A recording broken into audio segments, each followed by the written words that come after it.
What's up, guys? RyanCheneyELR. It's a Saturday. I'm at Spearpoint Ranch. I'm about to shoot the match, and I'm super stoked. I drew shooter number 2 today. I don't even know how to act. There's hardly any wind. Look at Old Glory behind me.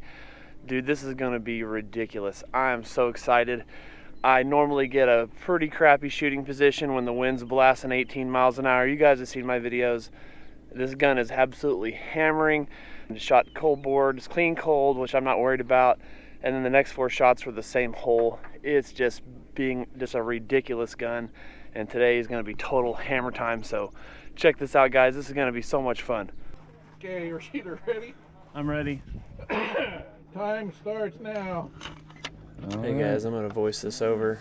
I thought I was going to narrate it a little more. That was cold bore. 1,565 yards. Cold bore, was an impact. 1,565 impact. Transition T1. Going to 6.7 Now I'm transitioning over to mils. 1666. 1,666 yards.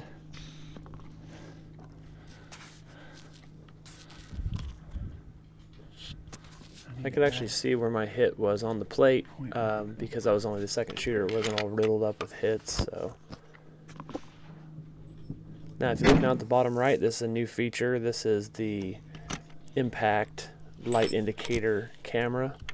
I just put one of my GoPros on the little deal next to me and have that. And then of course I got the action camera up at the top left, just kind of flopping around. I was really just using it for audio because I really wasn't getting good audio with the microphone, with the main GoPro so far away from me. I wanted to get the whole body shot this time to kind of show all the action.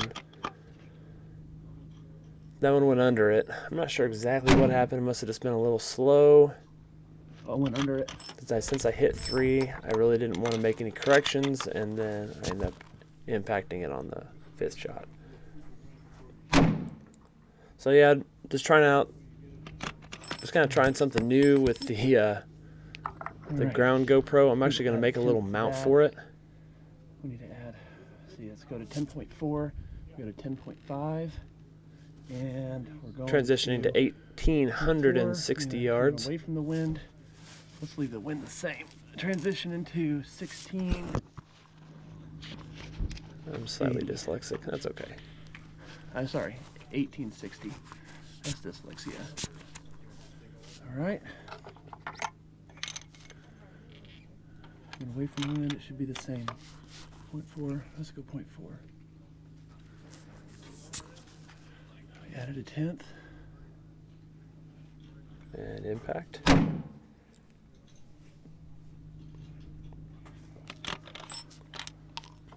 There's a real slight adjustment on the airfoil bag.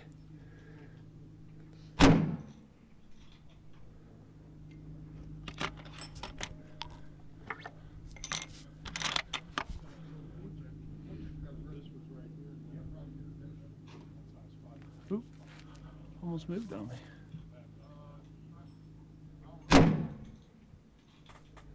Now later in this video, there's some super secret stuff that I haven't told anybody about. There's been a little delay in airing this video because I've been so busy making bags, so I haven't had time to edit.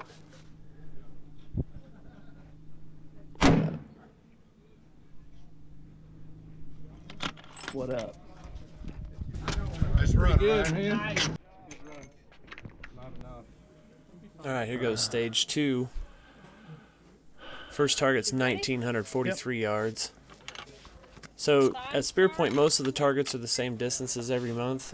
Steve has a few extra targets out there, so he's kind of switches things up. So the normal target 1 was taken out, so the target 2 became target 1 this time. Everything got pushed back a little.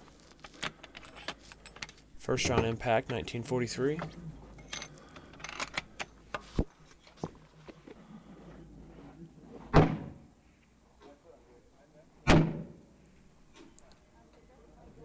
See how the gun recoils me? It's kind of like a push. It's kind of strange, actually. It doesn't hurt at all. It really is really soft, but it's not a real sharp bang. It's just kind of like a push.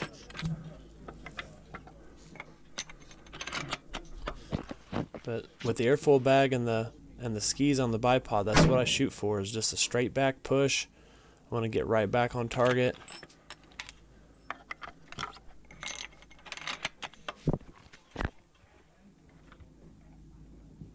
Watch how I touch the trigger. Everybody says I'm doing it wrong. Clean that. Clean target 3 at 1943. 0.2. So if you watch my trigger pull up on the top left, and of course you don't get to see it that often because that camera kind of bounces around and moves around, and I'm moving around. But I'm barely touching the gun with my right hand. At least it has been in the past. Not today. Still pretty good. I was saying that this next target's my nemesis at 2073. Watch how I touch this trigger up here. As soon as the gun recoils, my hand just kind of comes away from the gun. I don't want to touch the gun. Yeah. The more you touch the gun, the more human element you're putting into the shot. I'm barely touching the gun. It looks like I'm touching it, but I'm barely touching the gun. That's probably why it moves back so far. It's almost like a prone free recoil. And the more you handle a gun, the more human element you're putting into the shot, the wobblier you're going to be. This Smash Fresh brought to you courtesy of Cutting Edge Bullets. I love Cutting Edge Bullets. They're just phenomenal.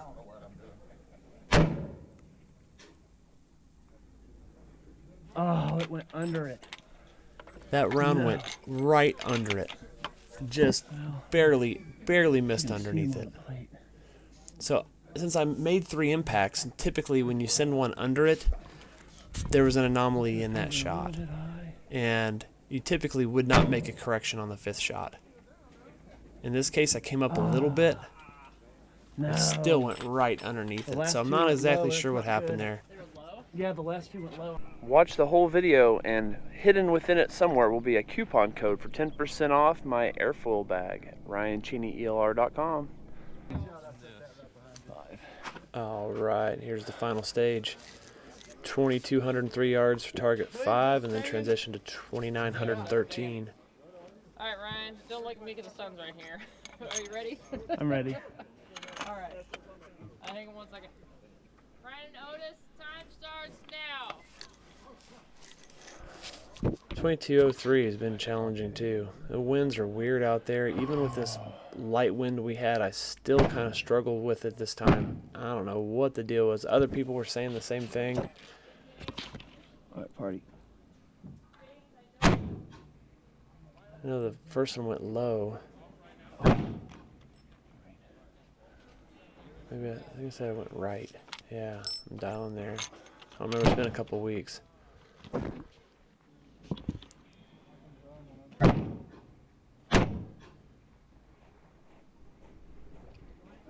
Under it.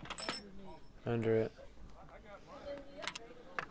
I ended up making an impact on the 3rd shot. I think that's the only hit I got on this plate. It was definitely my nemesis on this match because it cost me. This one definitely cost me.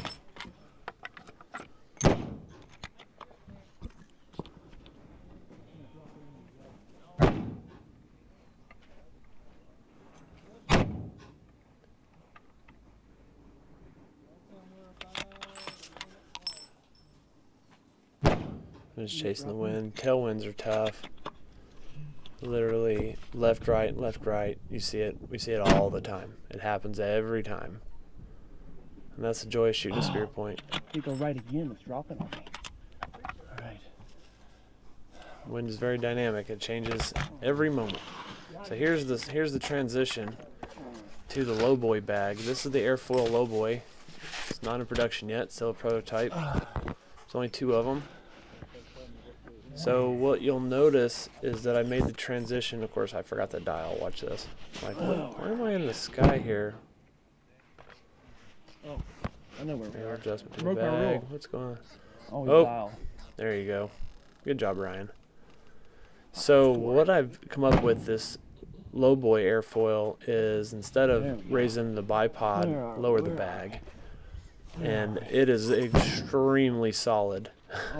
having the bipod all the way down on the locks and then just getting lower in a different bag, it's amazing.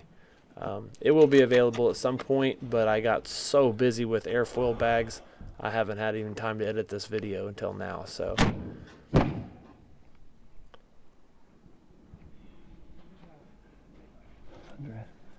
Up.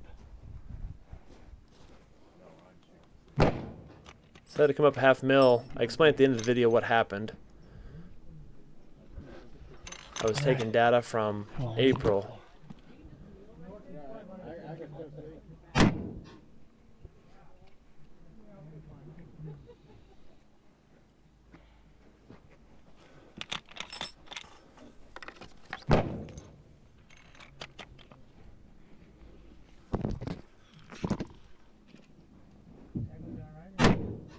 So I plan on making a mount for that action cam.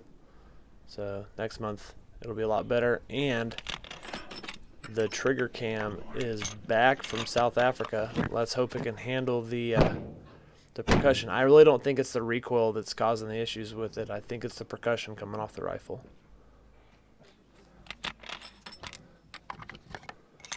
And here's the last shot of the match. Is it going to hit?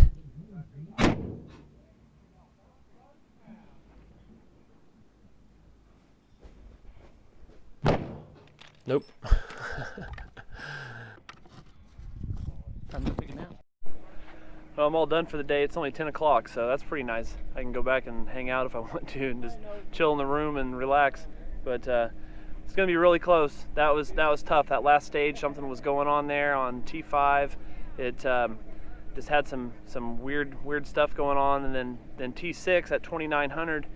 I hit a third round impact on it, but last match I remembered the first shot was a 1/2 mil high, so thinking that possibly the bullet is going subsonic down there, so as the drag decreases the BC starts to go back up. So I took a 1/2 mil out for my first shot, and where did the first shot go? 1/2 mil low. It was right at the bottom of the post holding up the plate. So I ended up coming right back up to the original dope that I had that pulled off my ballistics. So it's always those learning things. You're always like, man, shoulda, woulda. But now I've got a little bit better dopes now that I've shot a couple of times at that distance with this rifle, and next month it'll be even better. Man, that was challenging as always. Even when the wind isn't that bad. Look at Old Glory right now. Not bad at all. About 5 miles an hour coming from basically 6 o'clock. What a beautiful day though. It's been awesome, and I don't know if I'm gonna win or not. We're gonna find out here this afternoon. Danny Gilbert did really good too. He made 3 impacts on target 5 and 1 on 6, so I think he's gonna have a really high score. Got some heavy hitters out here, so we're gonna find out in a little bit.